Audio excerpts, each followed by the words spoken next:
시청자 여러분 안녕하십니까? K피플 이영현입니다. 제가 지금 나와 있는 이곳은 미국 명품 와인의 본산지 캘리포니아주 나파밸리입니다. 이번 시간에 소개해드릴 분은 이곳 나파밸리에서 활동하는 유일한 한국인 여성 와인 메이커 세실박 한국명 박수연 대표입니다. 지금 함께 만나보시죠.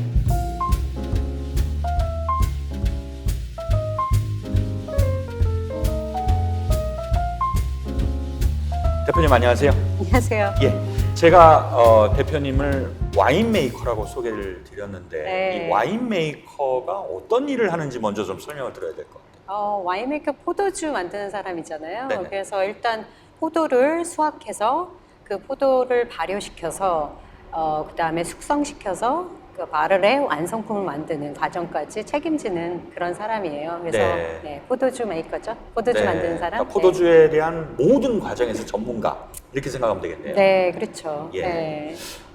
언제 미국에 오셨어요? 그러니까 이 와인 때문에 미국에 오신 건지도 사실 궁금하거든요.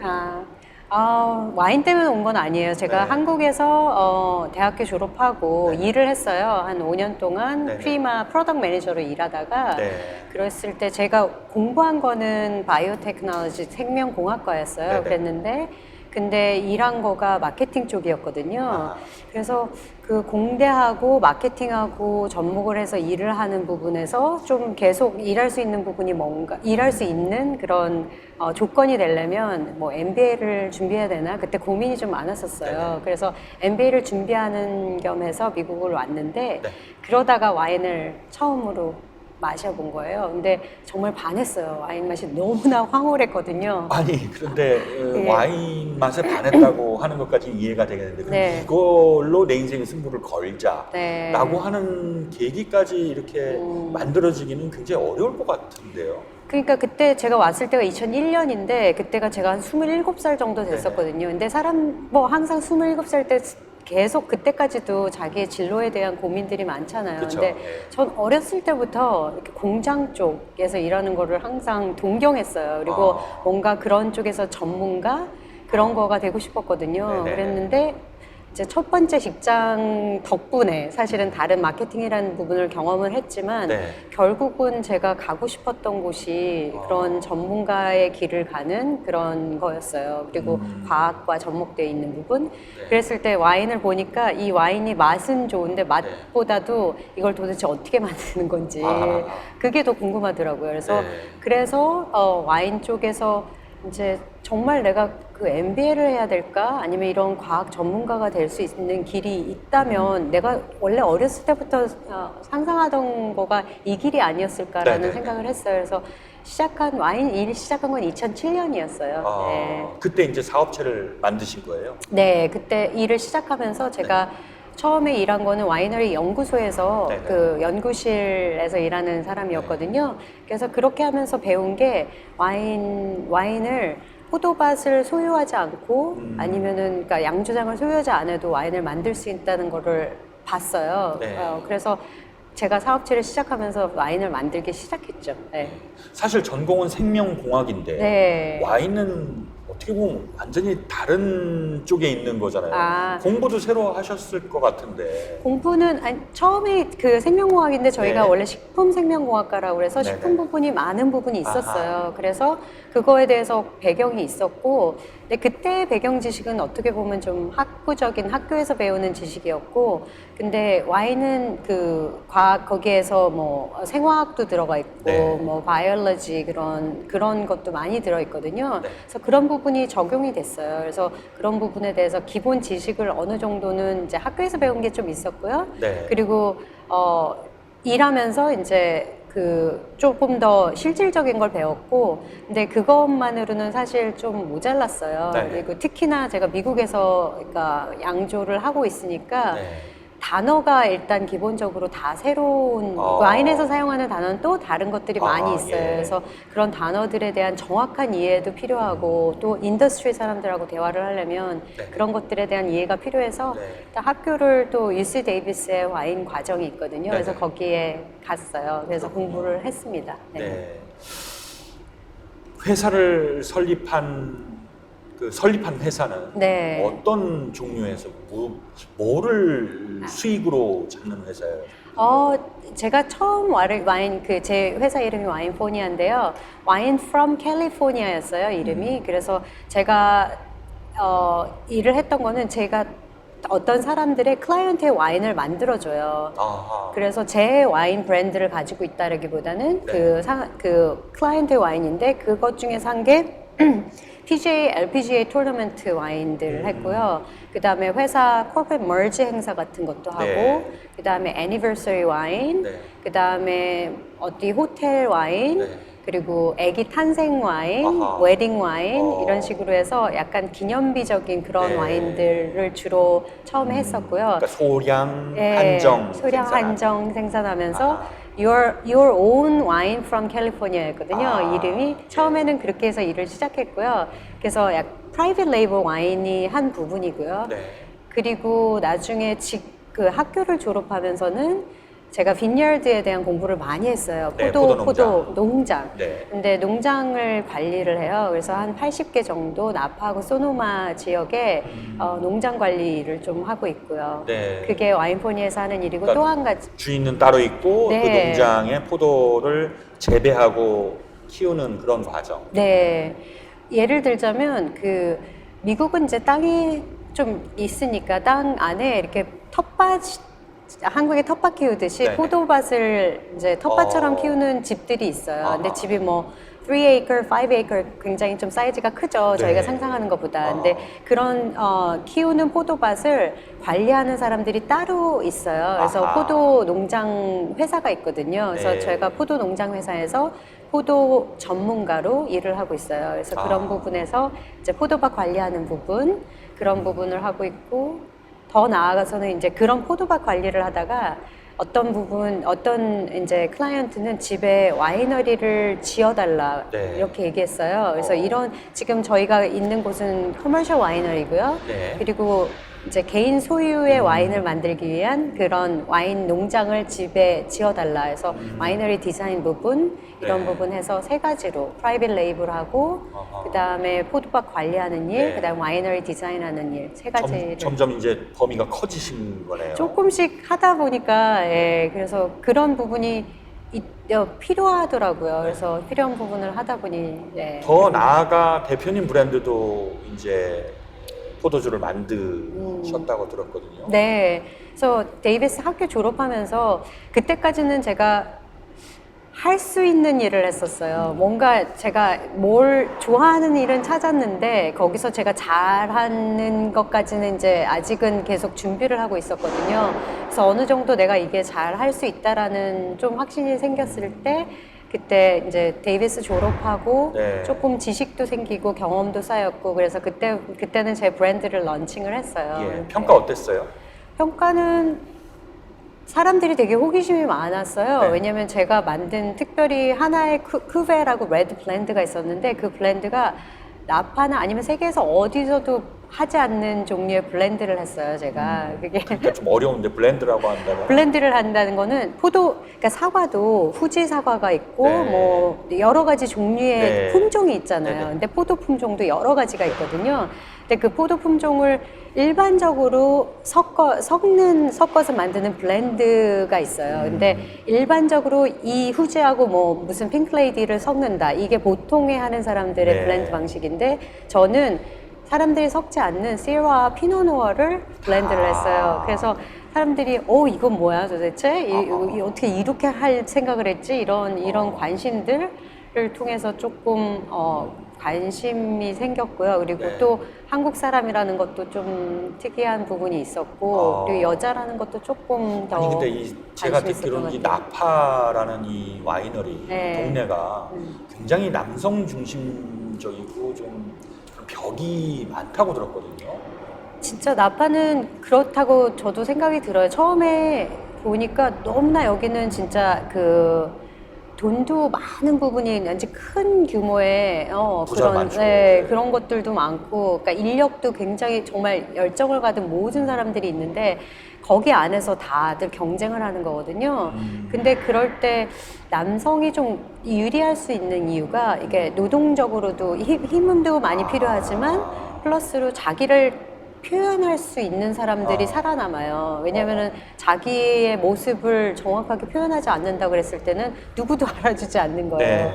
그렇기 때문에 남성이 조금 더 우월할 수 있는 환경이 되는 것 그렇군요. 같거든요. 근데 그랬을 때 조금 어려움이 좀 있어. 처음에는 이제 경쟁 상대가 안 되니까. 네네, 그래서 저는 그렇죠. 경쟁 상대라고 생각해 본 적은 한 번도 없어요. 그냥 제가 할 수 있는 일. 그때도 아까도 잠깐 얘기했지만 저는 할 수 있는 일을 하고 내가 10년을 가면 어디까지 가 있나 보자 이런 네. 주의였기 때문에 그냥 그래서 더 살아남은 것 같아요. 네. 네. 아니 그 대표님께서 일단 대표님한테 이렇게 위탁 재배를 맡긴 와이너리가 80개 정도 되고 네. 대표님 브랜드도 있고 또 대표님이 또 특별하게 컨설팅해서 생산되는 와인도 있고 그러니까 인정받은 거잖아요. 사실 이 동네에서 네. 이 동네에서 인정받게 된 어떤 딱 이렇게 계기 같은 게 있었어요? 아니면 점차적으로 이렇게 좀 전 진짜 점차적으로 전 처음 바닥에서 인턴으로 시작했거든요. 아. 인턴으로 일하면서 그냥 와인을 내가 만들 수도 있구나. 내 소유하지 않으면서 그래서 와인을 시작하게 됐고 포도밭 관리하는 거는 제 회사라기보다는 포도밭 관리 회사에 제가 컨설턴트로 일을 하는 거거든요. 그래서 제가 포도를 너무 더 알고 싶은 거예요. 사이트별로, 품종별로 너무나 그 특성이 달라지거든요. 그래서 저는 그 다양한 거를 경험해 보고 싶었어요. 그래서 그 경험 차원에서 실제로 포도밭 농장 관리하는 회사에서 일을 하면서 그 농장 관리에 대해서도 알게 됐고 알다 보니 또 어떤 그 클라이언트 농장에서 와이너리를 디자인해달라. 제가 와인을 만드는 사람이고 포도를 이해하는 사람이고 하니까 그런 부분에서 이제 관리할 수 있는 모든 거를 총체적으로 맡겨보고 싶다. 그래서 그냥 그렇게 할 수 있는 일을 하다가 지금 상태에 오른 것 같아요. 사실 이 같은 동네라고 네. 해도 이 나파라는 동네라고 해도 어떤 포도 농장 저쪽 뭐 이렇게 포도 농장마다 맛이 다 다르잖아요. 네. 와인 맛이. 그 뭔가 방법이 있을 것 같은데 그 와이너리마다 맛이 차이가 나는 이유 또 매년 그 같은 맛을 유지하는 그 방법 되게 궁금하거든요.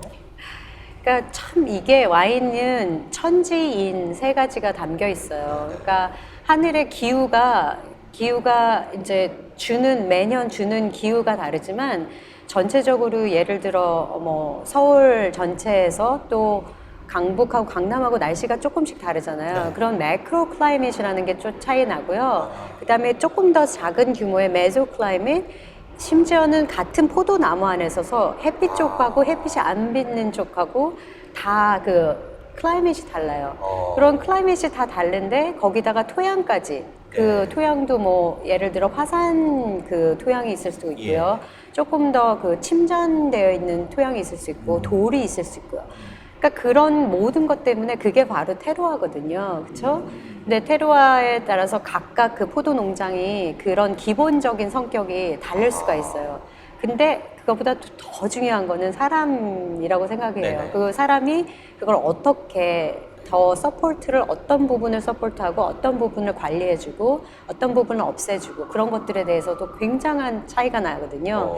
거기서 캐릭터하고 퍼스널리티가 나오는 것 같아요. 그래서 그 어디 기사를 봤더니 어떤 농장 주인은 뭐 클래식을 틀어줘서 네. 포도가 굉장히 부드럽게 만든다 뭐 그런 얘기인데 실제로 그렇게까지는 아니지만 세심한 정성이 필요하다는 말씀이시죠. 그렇죠. 나뭇잎을 햇빛이 있는 쪽은 아침 햇빛은 되게 따사롭고 네네. 아주 포근한 네. 햇빛이에요. 그래서 네. 아침 햇빛이 비치는 쪽은 그냥 이파리를 따줘도 돼요. 그래서 포도가 아예 노출이 되게 햇빛에 그냥 따사로운 햇살을 그대로 받을 수 있게. 근데 저녁에 지는 햇빛이 굉장히 강렬해요. 그래서 네. 거기는 그 이파리를 덮어주거든요. 그런 모든 세세한 그런 세심한 배려 그리고 그 클래식도 사람이 여기서 일하면서 클래식을 들으면 마음이 편안해지고 네네. 그거에 대해서 조금 여유 있게 네네.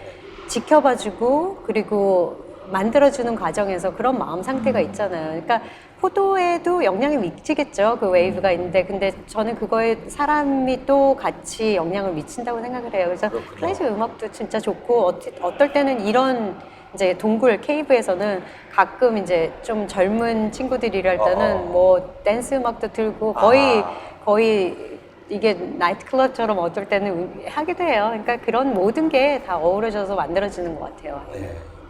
사실 이제 대표님한테 농장을 맡겨서 하면 이제 구체적으로 주문이 들어올 거 아니에요. 저는 이런 맛의 포도주를 좋아해요. 저는 네. 이런 포도주를 만들어 주세요. 이렇게 주문이 오는 거예요. 네, 그러니까 그렇죠. 그러면 그걸 맞춰서 포도 품종서부터 재배서부터 그 다음에 어떻게 숙성시키고 뭐 이런 것까지 다 그러니까 맞춤형으로 관리를 해주신다 이렇게 생각하면 되는 거예요. 네, 맞습니다. 맞아요. 아, 네. 그 보통 어려운 일이 아닐 텐데 포도 이파리까지 이렇게 해를 잘 볼 수 있도록 만져주는 정도면은 거의 뭐 계속 포도밭에 계셔야 되는 거 아니에요?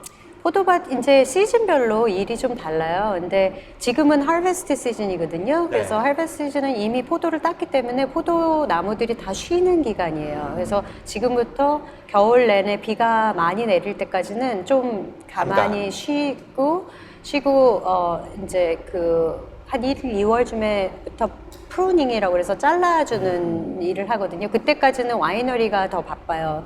그래서 포도를 따는 시점부터 하베스트 하면서 퍼멘테이션이 다 끝나고 그 배럴의 숙성을 위해서 담을 때까지가 한 12월까지거든요. 그래서 8월, 9월부터 12월까지는 하베스트 와이너리가 굉장히 바쁘고요. 그 다음에 이제 다시 이제 1, 2월이 되면 프루닝이 시작하면서 그로잉 시즌이에요. 이제부터 포도 나무에 이제 농장이 전력을 다 바빠지는 농장이 바빠지는 거고요. 그렇군요. 네. 포도주도 맛에 유행이 있나요? 가령 과거에는 이런 맛이 유행이었는데 요즘은 이런 맛이 유행이고 네. 과거에는 도수가 이 정도였는데 네. 요즘은 점점 낮아서 이 정도. 네. 포도가 보통 나파에서 이제 유럽하고 좀 나파하고는 조금 차이가 있는데 나파에서는 한 포도가 한 10, 그 알코올 농도가 14.5% 정도 보통 평균 그래요.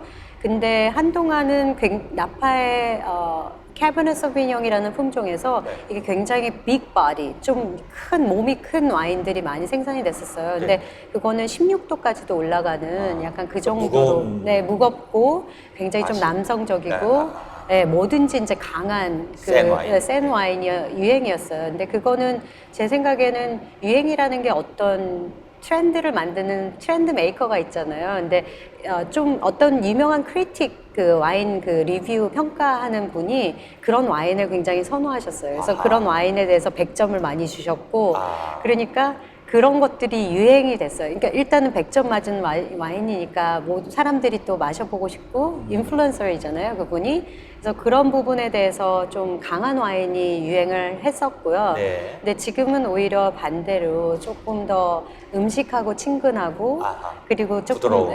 조금 더 이렇게 다가가기 쉬운 와인들 그런 것들에 대해서도 이제 그런 거를 찾는 오히려 반대적으로 그런 쪽으로 찾는 사람들이 좀 생겨나고 있어요. 그래서 지금은 제 생각에는 한 13.5%, 14%그 정도에 대해서 레드 와인을 설명을 드린 건데, 그 정도의 어떤 유행성도 조금 있어요. 그리고 품종도 마찬가지로 뭐 캐버넷 소비뇽이 유행이었다가 그 사이드웨이라는 영화가 있었어요. 근데 그 영화에서 피노누아르이 굉장히 그 중요한 그 맛있는 와인이라고 평가됐었거든요. 근데 그 영화 때문에 피노누아르이 굉장히 유행한 때가 있었어요. 그렇군요. 그래서 그런 것들이 좀 트렌드가 있죠. 네. 저같이 돈은 없는데 이제 와인을 좋아하는 사람이 있다. 네. 그럼 이제 대표님한테 제 이름으로 와인 좀 만들어 주세요 하는 그런 경우도 가능한가요? 제가 와인 만드는 게 2년 과정이 걸려요. 포도를 따고, 숙성하고, 바를링해서 릴리스 할 때까지는 거의 3년이 걸리거든요. 그래서 그렇게 할 때까지 좀 시간이 많이 걸리는 데다가 일단은 그 배럴 하나에 300병이 나와요. 그래서 미니멈 300병이라는 그거를 감안을 하셔야 돼요. 그 자기 고유의 포도 오크 배럴 통해서 한 배럴에서 나오는 게 300병이에요. 그래서 300병을 일단 주문 생산을 하기까지 2년의 과정이 걸리기 때문에 만들 수 없는, 당연히 그렇게 해서 만드는데 그 과정에 시간과 노력과 돈이 다 들어간다는 걸 감안을 하셔야 돼요. 그래서 그거를 만들 수는 있죠. 그렇게. 만들 수는 있는데 어찌됐든 돈이 좀 필요하고 시간이 시간도 좀 필요하고, 예, 그거를 좀 기다리실 수 있으셔야 돼요. 그렇군요.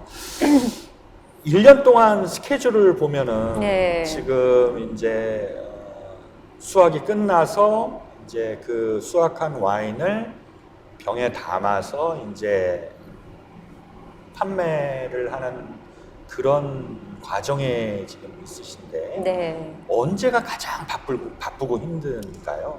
하베스트 타임이 제일 바쁘죠. 이때는 수확할 때요? 네, 수확할 때 포도밭도 바쁘고요. 그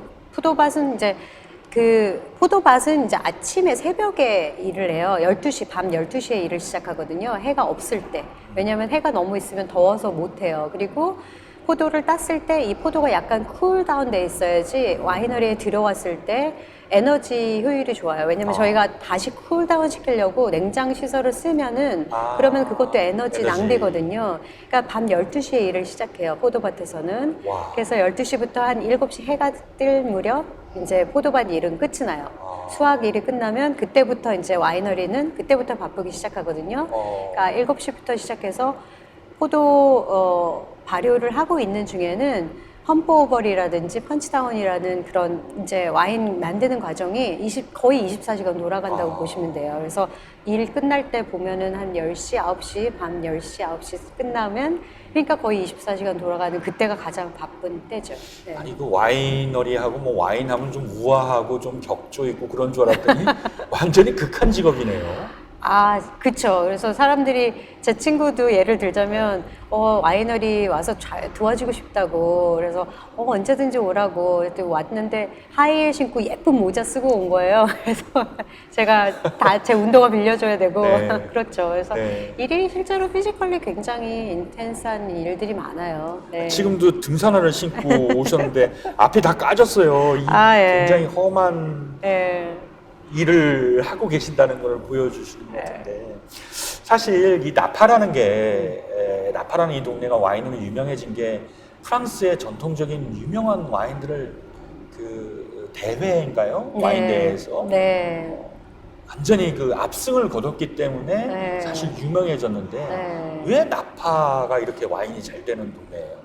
나파는 굉장히 특이한 곳이에요. 여기가 그 지구의 표면적에서 그 지중해성 기후를 가지고 있는 데는 2%밖에 안 돼요. 네. 2%도 안 되는데 그 중에 하나가 나파거든요. 근데 와인을 생산하는 지역들은 다 대부분이 그런 지중해성 기후를 가지고 있어요. 근데 나파는 그 중에서도 토양도 종류가 7가지 되게 다양한 종류. 네. 이게 35마일 정도 그 길게 돼 있는 분지이거든요.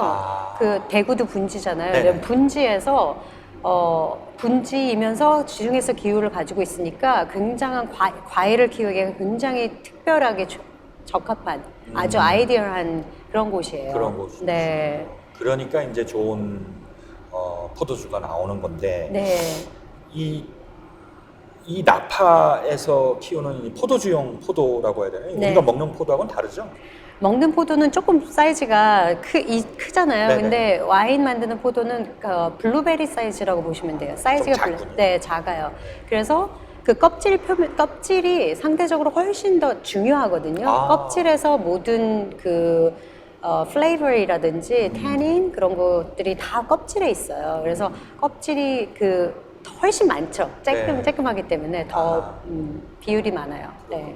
여기는 그럼 와이너리가 나파에는 한 몇 개 정도가 실제 와이너리 양조장이 한 500개 정도 500개 정도? 네, 되고 있고요. 그리고 근데 이제 와이너리를 소유하지 않지만 와이너리에서 이런 곳은요. 네. 지금 저희가 일하는 곳은 와이너리 여러 곳이 함께 같이 만드는 여러 와인메이커들이 같이 와서 와인을 만들거든요. 그래서 브랜드로 찾으면 2,000개가 좀 넘고요. 그러니까 한 곳 밭은 하나인데 이 밭에서 여러 제품이 나오는 또 와이너리는 또 하나인데 여기서 또 여러 상표의 네. 와인이 나오는 뭐 이런 그 구조를 갖고 있고 네, 비슷해요. 근데 포도밭을 쉐어하는 경우들도 있고요.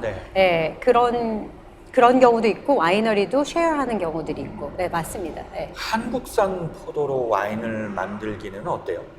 저는 그게 제가 하고 싶은 이제 할 수 있는 일을 했고요. 제가 잘하는 일을 지금 하고 있고요. 근데 진짜 하고 싶은 일은 그거예요. 제가 한국에 있는 포도로 와인을 한번 만들어 보고 싶어요. 근데 조금 스타일은 다를 수 있을 것 같아요. 근데 그 포도를 가장 잘 표현할 수 있는 방식의 와인을 만들고 싶어요. 그래서 그거는 지금 생각 중이에요. 한번 그렇군요. 해보고 싶은 일이에요. 네. 사실 제가 이 나파에 온 게 한 두세 번 정도 되는데 네. 그 두세 번 가운데서 와인을 취재하기 위해서 온 건 처음이고 다 산불 때문에 처음 왔었거든요. 맞아요. 요즘 2017년에. 2년 전에도 산불이 크게 나가지고 네. 이 와이너리가 굉장히 네. 그 위험했었는데 기후가 이렇게 바뀌고 있단 말이죠. 건조해지고 불도 많이 나는데 어떻게 좀 와인에 좀 영향을 줄 수 있을지. 비가 안 오는 상황 네. 어때요? 비가 안 오는 상황은 모든 농작물에, 자연의 모든 생물에 우리한테도 영향을 미치는 거잖아요. 그래서 비가 안 오는 거는 정말 모두 다 걱정을 해야 되는, 같이 고민해야 되는 고민거리라고 봐요. 근데 포도 같은 경우는 여기 나파만 설명을 드리자면 나파는 겨울에 비가 많이 와요. 네네. 근데 겨울에 충분한 비가 와야지 그 그로잉 시즌에 포도가 맛있게 자랄 수가 있어요. 네.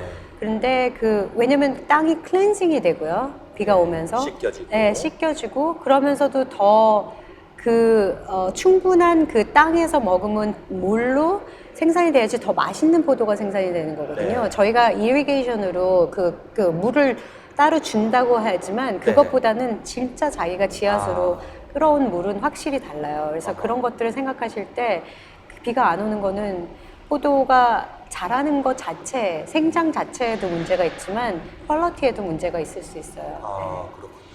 가뭄을 이렇게 겪고 나면은 네. 포도주의 맛은 어때요? 포도주에는 어떤 영향을 주나요? 물 관리가 포도의 포도의 맛에 영향을 많이 미치는데요.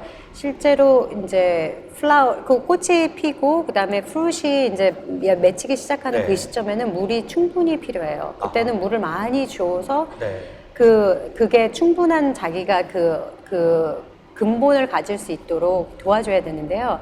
나중에 실제로 그 포도가 열려서 이제 어느 정도 익어가는데 충분히 익어갔을 때는 물이 없는 게 약간 인텐스한 프루시라고 표현을 하는데 조금 더 맛이 그러니까 모여있는 컨센트레이트된 맛이 내기 위해서는 그때는 비가 오히려 안 오는 게 좋아요. 네, 물이 좀 적은 게 더 좋은 상태고요.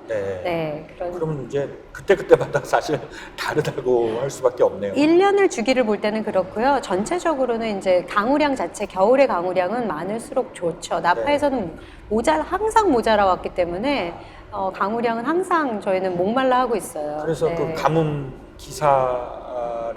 가뭄 취재를 할 때 제가 이제 포도 농장에 와서 너무 가물어가지고 걱정이다. 이번에는 뭐 생산이 적을 것 같다. 걱정하시는 농장주도 만나 뵙고 그랬었는데 실제 이제 가뭄이 계속되면은 아무래도 생산량에 제한이 되고 맞습니다. 맛은 더 좋아지나요? 맛은 아니요. 그쵸. 이게 처음에 겨울에 온 비 양이 뭘 결정하냐면 포도의 포도 송이 있죠. 몇 개가 생기는 송이는 2년 주기로 결정이 돼요. 그러니까 올해 비가 온 거가 그 영향을 미치는 게 올해 포도가 아니라 내년 포도에 몇 개의 포도 알맹이가 생기느냐를 결정을 해요. 그렇기 때문에 올해 비가 많이 안 와서 그때 충분한 영양이 공급이 안 됐다, 충분한 물이 공급이 안 됐다, 그러면은 그 생산량 자체가 주는 거예요. 그때 2년 후에. 2년 후에. 네. 그리고 올해 포도에서도 영향을 미치죠. 왜냐면 그때 한참 피어날 때 그때 물이 모자란 것도 있으니까 품질, 생산량 다 영향을 미칠 수 있죠. 네. 사실 이 일이 이제 좋아하시는 일, 잘하시는 일이라고 그랬는데 좋아하시는 일, 잘하시는 일이 잘 되는 거는 꼭 아니잖아요. 그렇죠. 네. 고비도 많으셨을 것 같아요. 네. 어떤 게 제일 힘드셨어요? 고비는 다들 모든 분들이 하시지만 제일 큰 고비는 제가 이거를 계속 할 수 있을까? 저와의 싸움이 가장 큰 고비들이었어요. 항상. 그러니까 처음에 시작할 때는 이제 10년 동안 제가 어디까지 가는지 한번 지켜보자. 근데 중간중간에도 너무나 훌륭한 사람들도 많고, 여기서 내가 살아남을 수 있을까? 내가 굳이 이거를 계속 해야 되는가? 그리고 이게 진짜, 내가 잘하는 수 있는 곳인가? 제가 심지어 와인을 만들어서 모든 사람들이 다 이 와인 너무 훌륭하다고 얘기를 하는데, 네. 이게 내가 진짜 내 실력으로 한 건가? 자기에 대한 의심이 있잖아요. 그게 그런 것들, 자기와의 싸움이 가장 힘들었던 것 같아요. 그래서 10년 고비 중에서 제가 생각하기에는 한 7년 됐을 때 한번 고민을 했었고요. 네, 그리고 지금은 16년째로 접어드는데, 네. 이제 조금씩, 제가 변화해야 되는 부분들이 있거든요. 그래서 이제 예전에는 제가 할 수 있는 거를 생각했다 그러면 지금은 누구와 함께 같이 해야 되는 부분이 있는데 거기서 이제 챌린지가 있으니까 그런 것들이 좀 더 고민되더라고요. 좀 제가 잘 못하는 부분이었기도 하고 그래서 이제는 이제 이거를 누구와 같이 어떻게 쉐어할 수 있는가 그리고 제가 어떤 부분에 기여를 할 수 있는가 이런 거에 대한 그런 것들이 제일 고민이 되고 네. 챌린징이에요. 네.